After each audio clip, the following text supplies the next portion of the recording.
সকালে আমার ওই 10টার সময় মিটিং ছিল কলেজের, 2 সপ্তাহ আগের ঘটনা। আমি সকালে মিটিং অ্যাটেন্ড করার জন্য গেছি, আবার আমার পেশাগত কাজে যোগ দেওয়ার জন্য আমি চট্টগ্রাম শহরে আসতে হয়েছে।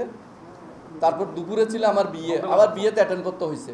আবার সন্ধ্যায় খবর আসছে একজন মানুষ মারা গেছে, যে জানাজা হবে। আবার আমার বাসার থেকে আমি রাত্রে জানাজা পড়ার জন্য গেছি। তার মানে আমি দিনে 3বার গেলাম, 3বার আসলাম চট্টগ্রাম শহরে, 6বার আমাকে টোল আদায় করতে হয়েছে। তাহলে এটা কি ন্যায় বিচারের পরিপন্থী নয়? যে ভৌগোলিক অবস্থানে আমাদেরকে প্রতিনিয়ত চট্টগ্রামের ব্রিজ ক্রস করে শহরে আসতে হয়, আবার যেতে হয়। হ্যাঁ, আমাদের চিকিৎসার জন্য আসতে হয়, বাজার করতে আসতে হয়, স্কুল কলেজে আসতে হয়, অফিসে আসতে হয়। তাহলে সকাল সন্ধ্যা আমরা শুধু টোল দিতে থাকবো? এটা কি কোনো ন্যায় বিচার হতে পারে? 1 নাম্বার। 2 নাম্বার হচ্ছে যে আপনি দেখেন কোতোয়ালির মোড় থেকে কুলসিতে যেতে যে ট্যাক্সি ভাড়া 130 টাকা থেকে 150 টাকা, সময় লাগে সর্বোচ্চ 15 থেকে 20 মিনিট। আমাদের এখানে কোতোয়ালির মোড়ের থেকে যে সুদারি কলেজে যেতে নদীর ওই পারে শিকলবাহা গ্রামে 15 মিনিট সময় লাগে। কিন্তু সিএনজি ভাড়া, এই যে অটো রিক্সা ট্যাক্সি যেটা আছে সিএনজি, ওটার ভাড়া হচ্ছে 250 টাকা। যে যাইতে 250 টাকা, আসতে 250 টাকা। এই যে গরিব লোকেরা এখানে বসবাস করে, ডাক্তার দেখানোর জন্য ছেলে মেয়ে স্ত্রীকে নিয়ে আসতেছে, যে অফিসের কাজে আসতেছে, বাজার করার জন্য আসতেছে সিটিতে, এই যে আসা যাওয়ার মধ্যে বারবার সিএনজি ট্যাক্সি ভাড়া 250 টাকা করে, যাইতে 250 টাকা, 250 টাকা দিতে হচ্ছে। তাইলে নিম্নবিত্ত গরিব মানুষেরা, মধ্যবিত্ত লোকেরা যে সাফারিংস হচ্ছে, এটা কি জুলুম নয়? এটা কি চাঁদাবাজি নয়? আজকে আপনারাই বলেন যে কোতোয়ালির মুখ থেকে 15 মিনিটের জায়গা ট্যাক্সি ভাড়া কত আসে?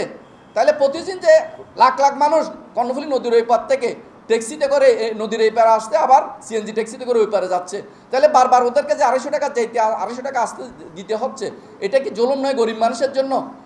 একজন মানুষ ডাক্তার দেখাবে, তাকে যদি 500 টাকা গাড়ি ভাড়া দিয়ে দিতে হয়, তাহলে সে কীভাবে সেখানে বসবাস করবে? তাই আমাদের হচ্ছে যে অন্তত পক্ষে যে কক্সবাজারগামী যে বাসগুলো আছে, ট্রাকগুলো আছে, লরিগুলো আছে শিল্পায়নের, এগুলোর থেকে নেওয়া হোক।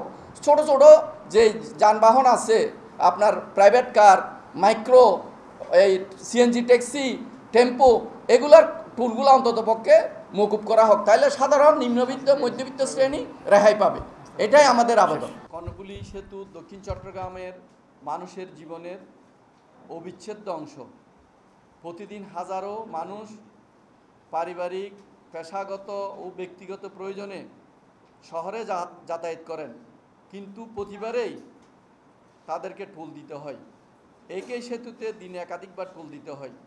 এই টোলের কারণে মানুষের জীবনযাত্রার ব্যয় বেড়েছে, ট্যাক্সি ও পরিবহনের ভাড়া অযৌক্তিকভাবে বৃদ্ধি পাচ্ছে, আর যানজট ও বিড়ম্বনা নিত্যদিনের সঙ্গী হয়ে দাঁড়িয়েছে। প্রিয় সাংবাদিক বন্ধুগণ, আন্তর্জাতিকভাবে প্রচলিত নিয়ম হলো, যেখানে নদীর 2 তীরে শহর বা জনবসতি থাকে, সেখানে সাধারণত সেতু থেকে টোল আদায় করা হয় না। কিন্তু সেতুর ক্ষেত্রে এই ন্যায্য প্রথা উপেক্ষা করা হচ্ছে। এটি শুধু অন্যায় নয়, এটা দক্ষিণ চট্টগ্রামবাসীর প্রতি এক ধরনের বৈষম্য বটে। প্রিয় সাংবাদিক বন্ধুগণ, এই টোলের কারণে দক্ষিণ চট্টগ্রামের উন্নয়ন ব্যাহত হচ্ছে। চট্টগ্রাম শহরে যখন আবাসন সংকট দিন দিন তীব্র হচ্ছে, তখন দক্ষিণ চট্টগ্রামে স্বল্প আয়ের মানুষের জন্য বাসস্থান গড়ে তোলার বিশাল সম্ভাবনা রয়েছে। কিন্তু টোলের বাধার কারণে সেই সম্ভাবনাও থমকে আছে। সিডিএ কর্ণফুলী আবাসিক এলাকায় 519 জন প্লট গ্রহীতা আজও বাড়ি নির্মাণ করতে পারছে না, শুধুমাত্র টোলজনিত দুর্ভোগের কারণে। এই অবস্থায় শিল্পায়ন, নগরায়ন ও অর্থনৈতিক উন্নয়ন সব কিছুর পথে এই টোল বড় বাধা হয়ে দাঁড়িয়েছে। সম্মানিত সাংবাদিক বন্ধুগণ, আপনারা জাতির বিবেক। অতীতে দেশের সংকটে আপনারা বারবার জনগণের পাশে দাঁড়িয়েছেন। আজ আমরা আবারও সেই সহযোগিতা প্রত্যাশা করছি। আপনাদের হুরদার কলম ও নির্ভীক প্রতিবেদনের মাধ্যমে দক্ষিণ চট্টগ্রামবাসী এই দুঃখ, অবিচার ও হয়রানির চিত্র দেশবাসীর সামনে তুলে ধরুন, এটাই আমাদের বিনীত অনুরোধ। আমাদের আন্দোলনের ঘোষণা, আমরা দক্ষিণ চট্টগ্রামের সর্বস্তরের জনসাধারণ, রাজনৈতিক সামাজিক সংগঠনের নেতা কর্মী, পরিবহন সংগঠন এবং স্থানীয় জনপ্রতিনিধিদের নিয়ে এই অন্যায়ের বিরুদ্ধে ঐক্যবদ্ধভাবে আন্দোলন শুরু করছি এবং এই টোলের নির্যাতনের বৈষম্য আমরা অবসান চাচ্ছি। তাই আগামী 17 অক্টোবর 2025 শুক্রবার বিকাল 4টায় মজ্জারটেক টোল প্লাজার পশ্চিম পাশে টোল আদায় বন্ধের দাবিতে মানববন্ধন কর্মসূচি অনুষ্ঠিত হবে এবং পর্যায়ক্রমে আরও বৃহত্তর কর্মসূচি গ্রহণ করা হবে। এতে কর্ণফুলী উপজেলা সহ দক্ষিণ চট্টগ্রামের সর্বস্তরের জনগণ অংশগ্রহণ করবেন। আমাদের দাবি স্পষ্ট, কর্ণফুলী শাহ আমানত সেতু টোল আদায় অবিলম্বে বন্ধ করতে হবে।